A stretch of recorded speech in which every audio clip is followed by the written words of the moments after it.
lingkaran dalam.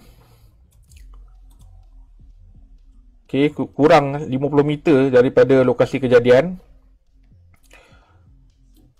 Ini adalah sempang di mana ini ada lorong ni boleh masuk ke lokasi lama yang kawasan Johor, dan ada satu terowong gelap dekat bawah tu. Nanti kejap lagi aku tunjuk. Dan kejadian tu berlaku guys dekat sini. Okey, ini Petronasnya. Mungkin dia orang beli makanan lah apa kat sini. Dia orang berkumpul kat sepanjang jalan ni, bukan sebelah tepi saja guys. Nanti aku tunjuk korang dalam video dashcam salah seorang pengguna jalan lingkaran dalam ni, yang mana rakaman tu dibuat beberapa jam sebelum kejadian tragis tu berlaku. Okey, kes tu, kejadian tu berlaku kat sini guys. Budak-budak tu berkumpul di sini, seramai-ramai tidak, berkumpul dekat sebelah kubur guys. Kalau korang bandingkan dengan footage ataupun gambar-gambar kes, korang akan nampak tembok ni. Okey, bersepai dia orang kat sini.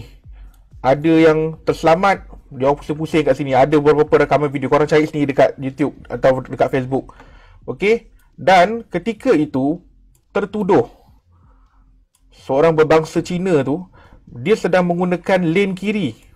Kita tak boleh salahkan dia kerana kenapa dia gunakan lane kiri, kerana tak ada salahnya dia guna lane kiri. Untuk pengetahuan korang, biasanya jalan ni orang akan gunakan lane kanan, jarang gunakan lane kiri. Sebab dengan besarnya, luasnya, banyaknya lane, kebanyakan gunakan lane kanan. Nampak?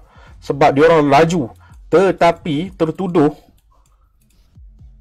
yang dikatakan memandu secara melulu tu menggunakan lane kiri pada pukul 3.20 pagi disebabkan apa? Agak-agak kenapa? Maksudnya dia sedang memandu dalam had laju yang rendah, tak laju. Dia gunakan lane kiri. Apa salahnya dia guna lane kiri? Dia bayar cukai jalan. Lane ini pun buat untuk kenderaan. Bukan lane kiri ni tak boleh lalu. Cerita dia yang siapa yang tak berhak lalu?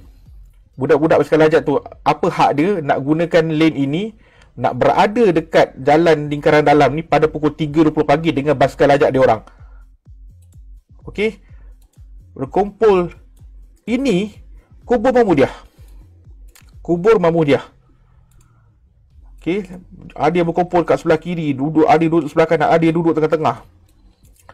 Jadi situasi bahaya tu dicipta oleh kumpulan basikal lajak ini sendiri. Jadi ini dia yang kita perlu faham kenapa dua kali mahkamah magistrate melepaskan tertuduh atas tuduhan memandu secara melulu dan menyebabkan, boleh kata, ada kata mungkin dia memandu laju. Takkanlah bila nampak budak kau tak break. Ingat dia dituduh memandu secara melulu, dan mengikut bukti-bukti dan fakta-fakta kes ini, dia tidak memandu secara melulu kerana pihak Miros telah pun membuat penyiasatan dan telah pun mengeluarkan keputusan mengesahkan bahawa tertuduh hanya memandu antara kelajuannya antara tak silap aku 45 ke 47 km sejam sehingga 78 km sejam. Jadi dia tidak memandu melebihi had laju di jalan tersebut. Buktinya, bukti secara logik lah korang tengok balik gambar kes, korang tengok balik video-video viral, video-video yang menunjukkan lokasi kejadian dan juga bagaimana keadaan kejadian itu ketika ambulans tu belum sampai. Korang tengok cari dekat YouTube, cari dekat Facebook, ada video tu. Korang nampak kereta si tertuduh ni berhenti kurang, boleh kata kurang 30 meter daripada mangsa pertama yang maut. Maksudnya apa? Dia tak bawa laju. Kalau laju, dah confirm. Pertama, kereta dia akan berhenti jauh daripada mangsa tu. Kedua, kalau dia bawa laju, bukan 8, confirm lebih. Okay, sebab apa? Bila kena langgar, dia macam kalau main bowling. Kalau korang bawa slow pun, disebabkan pin tu diatur berkumpulan macam tu, korang boleh strike betul. Walaupun korang baling bola tu tak laju mana. Kan?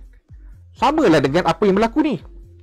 Mereka tu berkumpul. Ada dekat dalam satu rakaman video dashcam pengguna jalan yang sama, iaitu jalan lingkaran dalam, beberapa jam sebelum kejadian tu berlaku. Okay, ini adalah rakaman daripada dashcam salah seorang pengguna jalan lingkaran dalam ni pada tarikh kejadian itu berlaku, tetapi beberapa jam sebelum kejadian itu berlaku. Dan aku jangkakan rakaman ni dibuat pada lebih kurang jam pukul 10 atau 11 malam, sebab mengikut keadaan jalan yang dah tak banyak sangat kereta. Tengok ini adalah jalan lingkaran dalam. Yang ini adalah Petronas yang aku tunjuk tadi, Petronas lingkaran dalam. Okey. Ini adalah lorong yang aku kata tadi boleh masuk ke terowong. Ada satu terowong. Okey. Ini adalah lokasi kejadian. 8 orang pemain basikal lajak tu maut. 8 orang maut Okey, kat sini pun waktu ni dah ada budak dah. Dah ada budak ni, nampak? Dah ada budak dah. Kanan, kiri pun ada budak dah. Dia dah berkumpul dah. Okey. Korang tengok sendiri. Undur sikit. Satu kumpulan lagi. Pak, ada duduk kanan. Lane kanan, lane tengah, lane kiri. Inilah attitude budak-budak tu. Sebenarnya, untuk yang tak tahu, pada tanggal 18 Februari 2017 tu, malam itu, sebenarnya seolah-olah geng-geng basikal lajak ada satu event besar dekat Bandar Johor Bahru, terutama dekat jalan lingkaran dalam tu. Okey, bermula pukul 10 malam pun dah ramai yang berkumpul. Bukan dekat tepi jalan, dekat tengah jalan, dekat sebelah kanan jalan. Aku akan tunjukkan dalam video. Tengok video ni.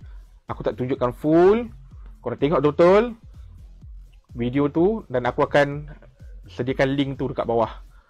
Korang tengok apa yang budak-budak tu buat. Okey.